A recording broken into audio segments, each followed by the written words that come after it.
totalmente premiada.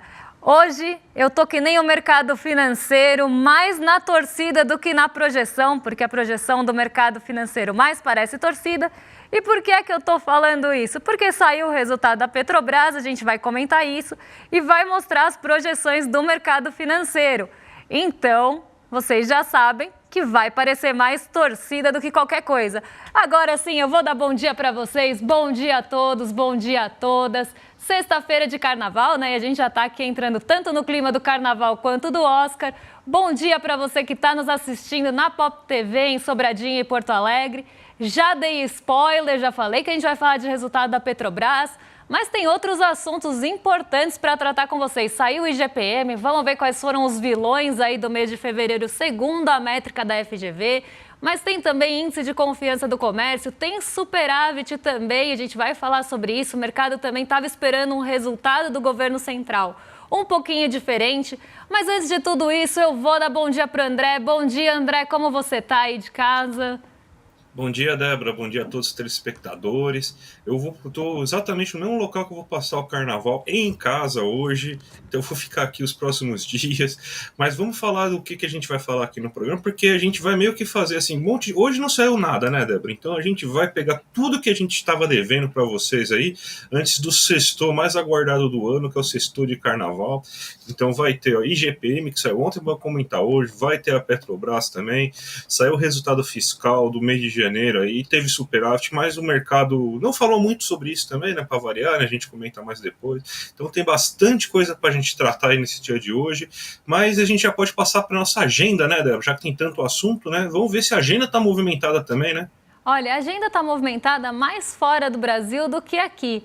Porque hoje a gente tem resultado corporativo lá na França, então antes da abertura já saíram aí os dados do Casino, né, a empresa francesa, mas a gente tem 00:15, o presidente do Fed de Chicago participando de um evento hoje, e aí a gente começa a ter a agenda na Europa. Saíram as vendas no varejo de janeiro da Alemanha, o PIB do quarto trimestre na Turquia e o vice-presidente do Banco da Inglaterra discursou em uma universidade hoje. Então, o começo da agenda, como sempre, ali mais voltado para a Europa, justamente por conta do fuso horário.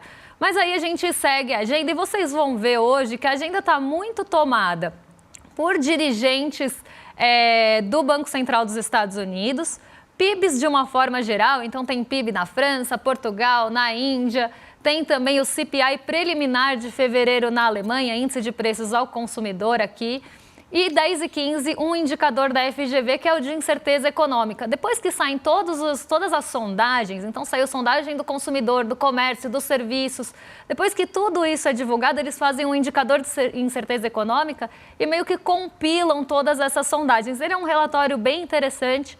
A gente pode até eventualmente trazer para vocês, mas ele é extenso, então tem que acabar, nossa, me fugiu a palavra, tipo fatiando ele para não ficar muito pesado.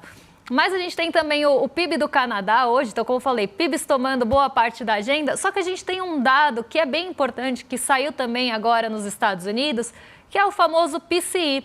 Ontem a gente teve o PCI trimestral. O PCI, para quem não sabe, é o preço o índice de preços de gastos com consumo. Tá? Então é um dado muito olhado, porque como ele olha ali só gastos com consumo e junto a isso sai renda pessoal, sai o núcleo também, além do índice sai ali o gasto com consumo propriamente dito. Ele é muito olhado de perto para o Banco Central dos Estados Unidos tomar decisões de política monetária. Não tanto trimestral, mas esse mensal. E ele saiu hoje às 10:30 e deve nortear boa parte do dia.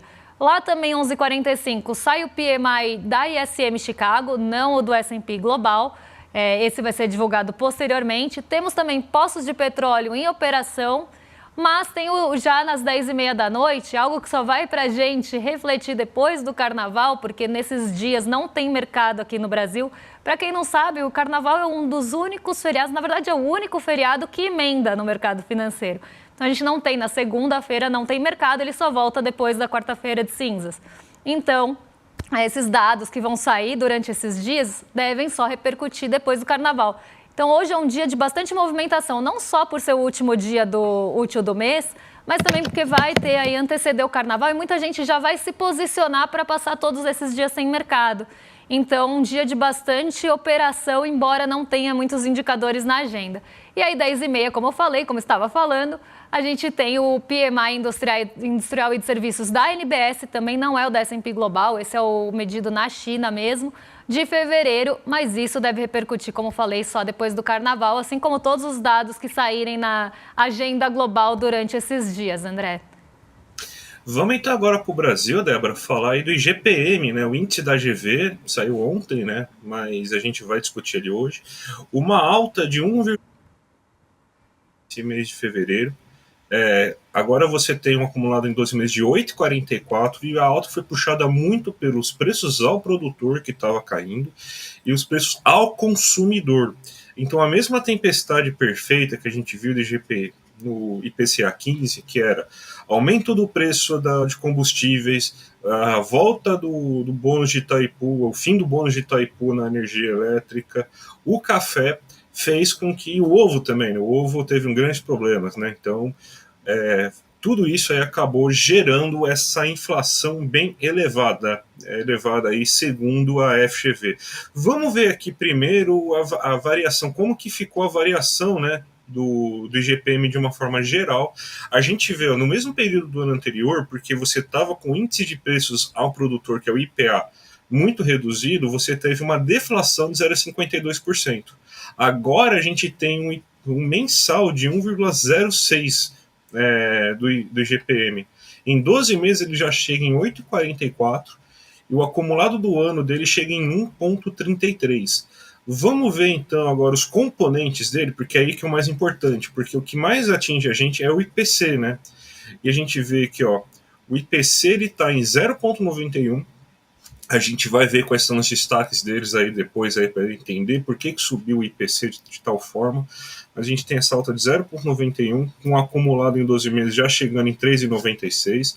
A gente tem o IPA também subindo bastante. Você vê que o acumulado do IPA está bem elevado, 9,84, enquanto você tem uma variação mensal de 1,17.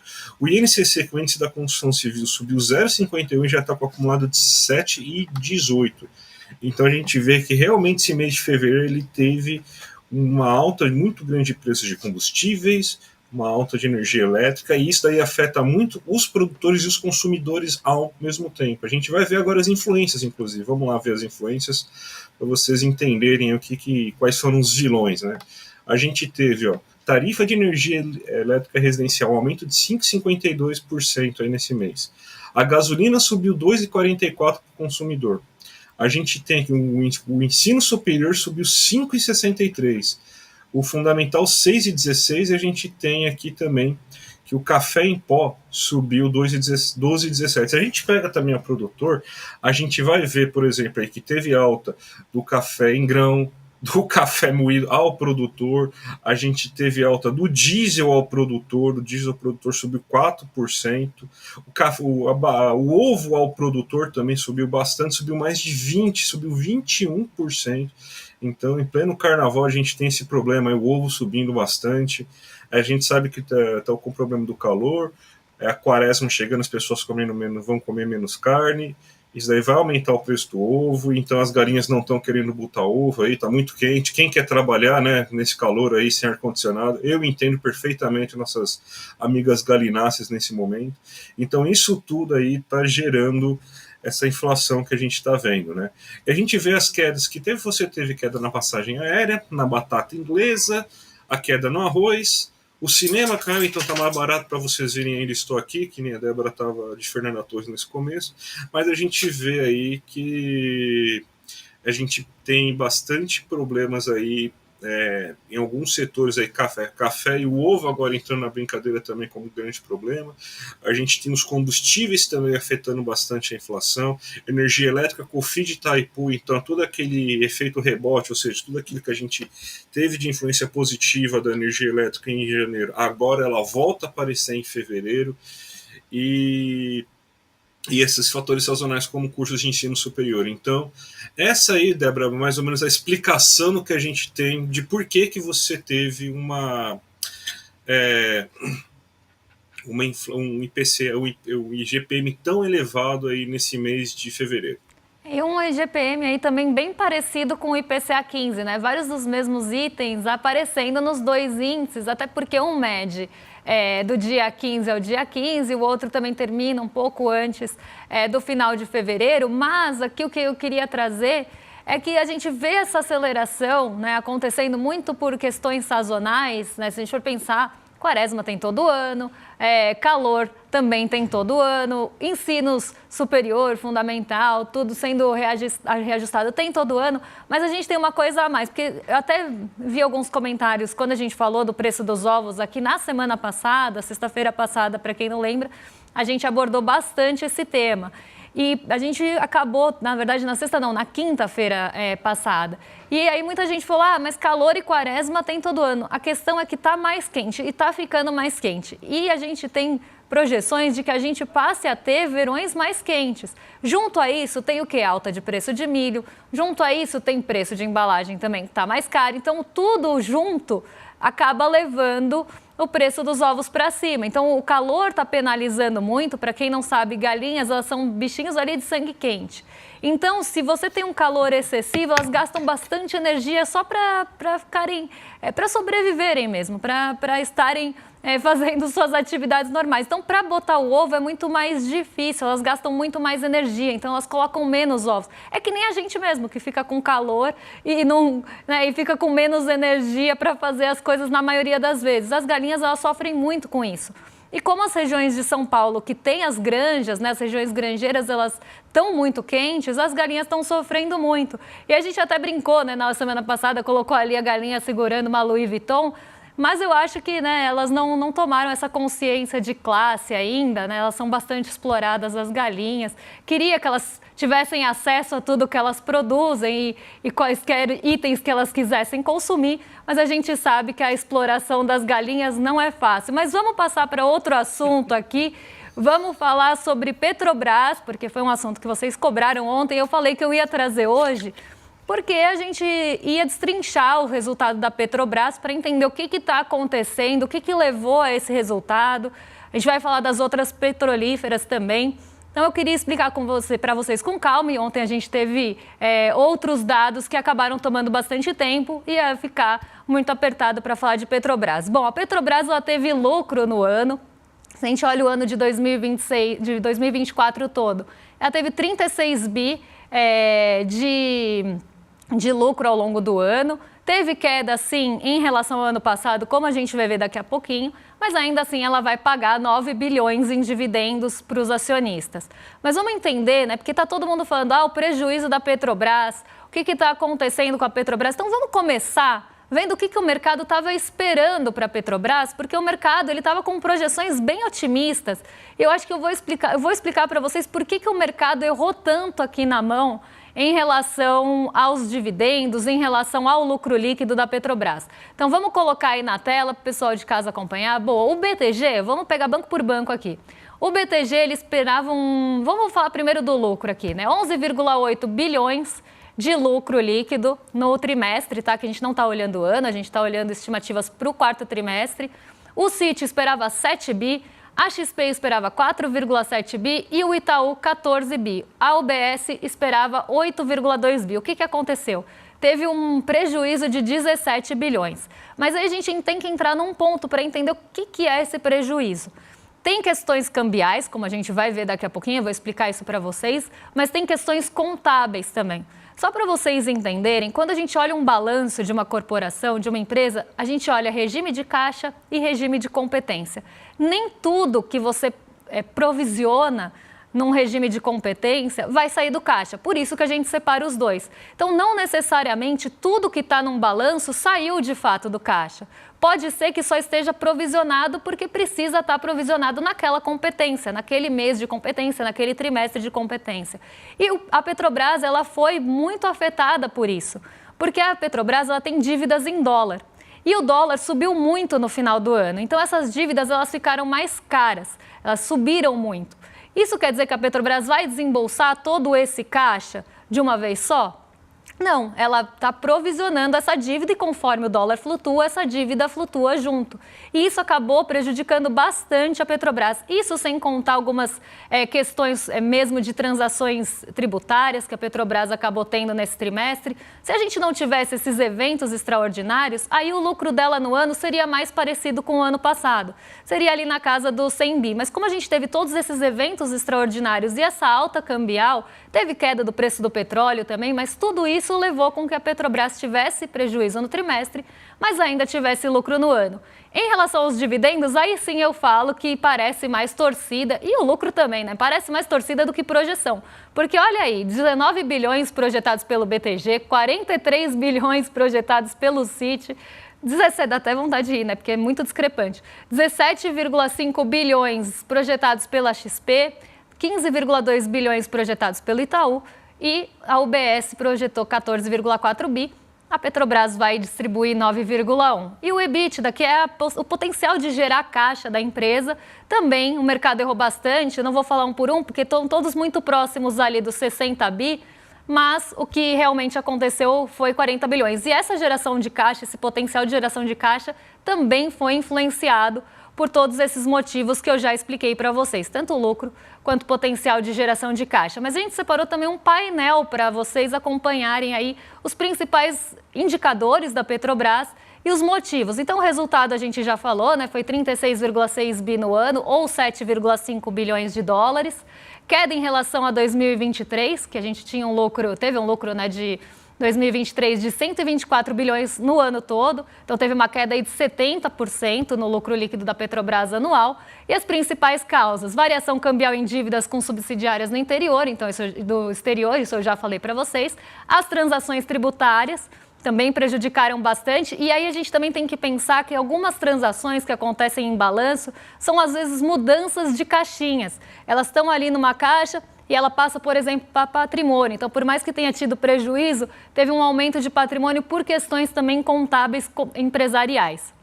Geração operacional de 38 bi e a dívida financeira de 23 bilhões, ainda no menor nível desde 2008. Embora tenha tido toda essa movimentação, ainda está no menor nível desde 2008.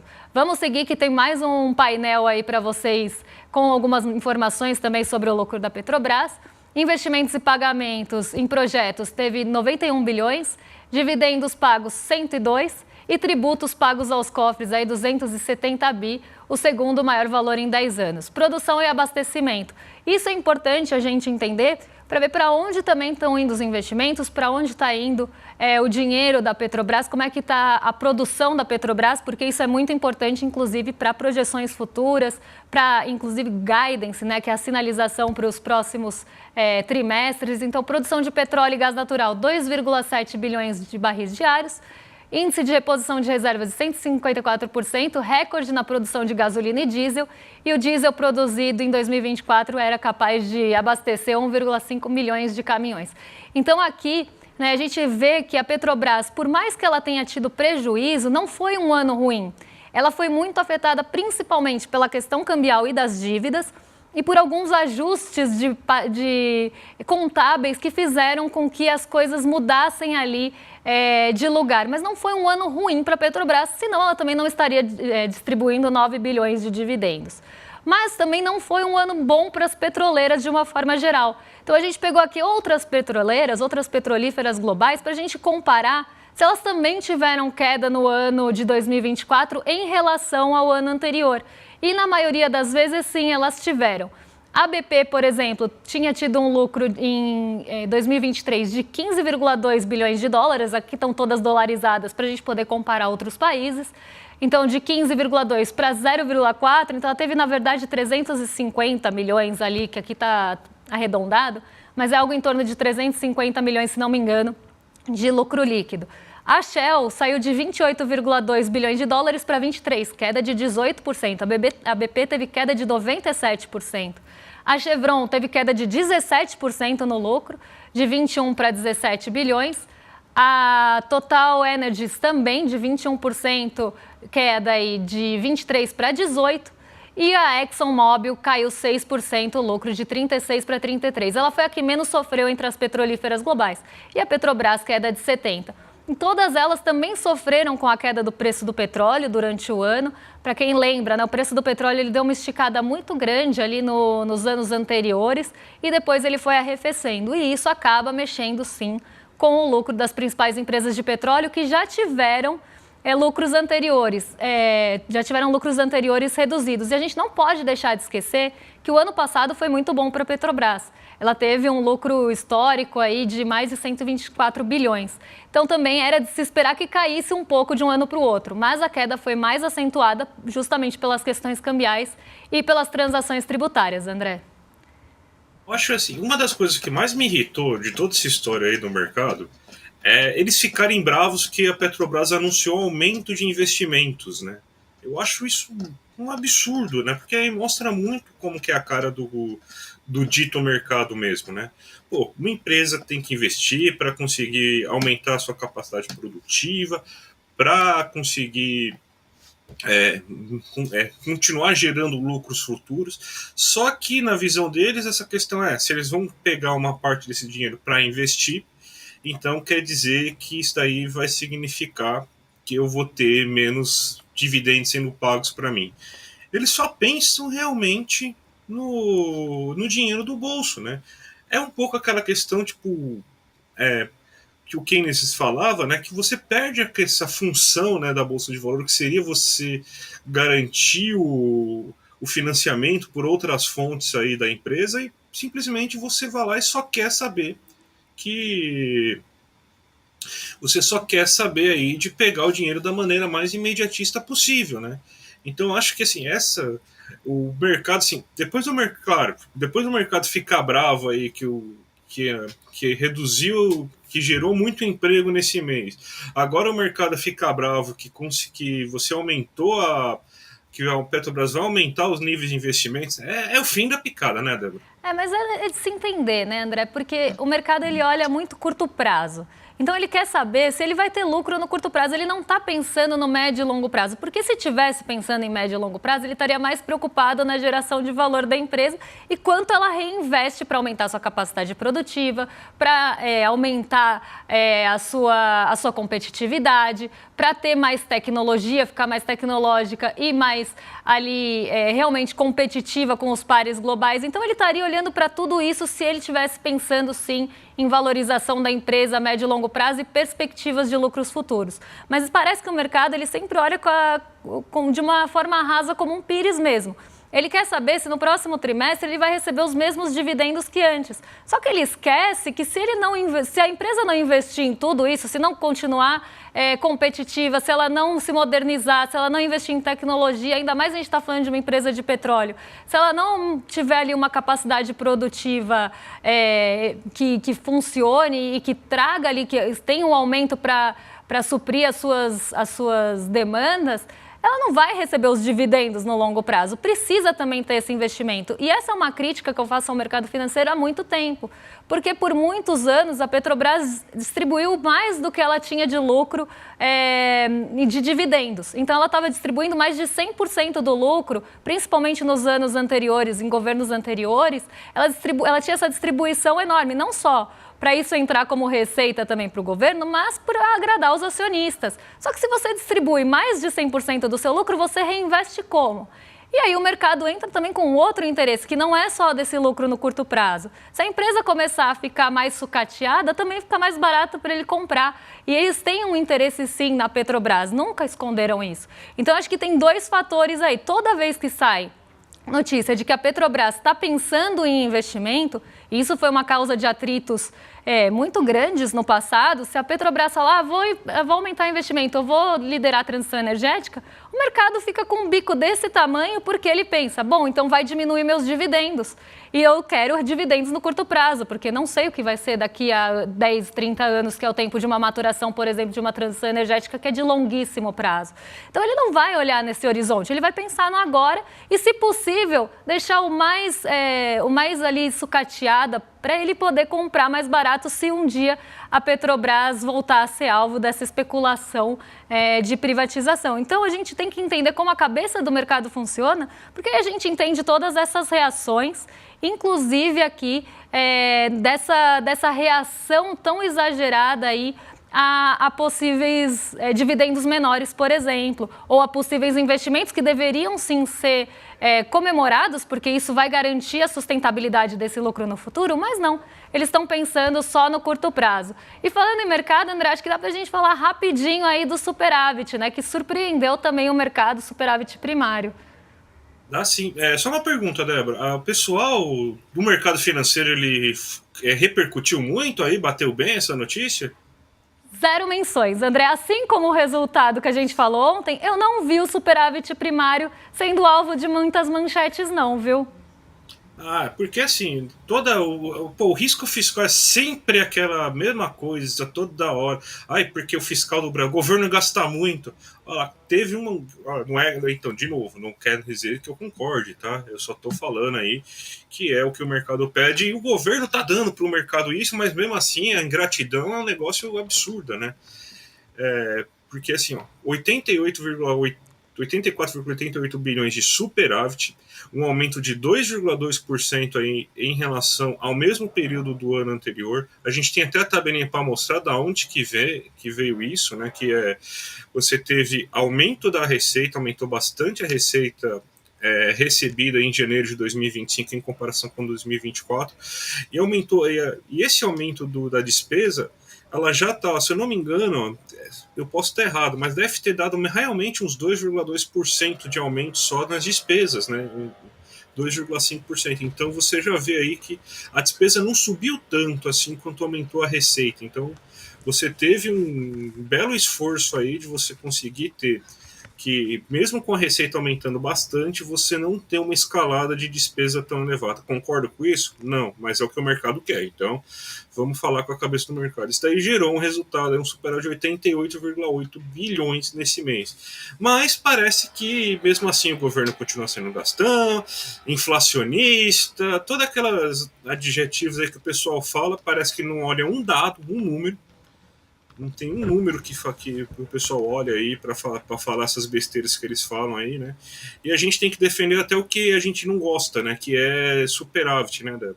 Exatamente. O mercado, e repercutiu muito pouco, viu, André? Eu tô aqui já com a minha mascarinha de novo de Fernanda Torres, porque eu vou chamar a nossa live do Oscar.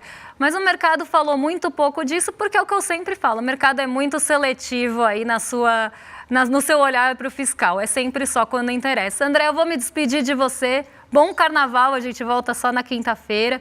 Então aproveite, descanse e pode se despedir aí da nossa audiência. Bem, gente, a gente se vê na quinta-feira aí. Aproveita o carnaval, cuidado, bebam água. É o meu conselho para vocês, gente. Até a próxima. Tchau, tchau.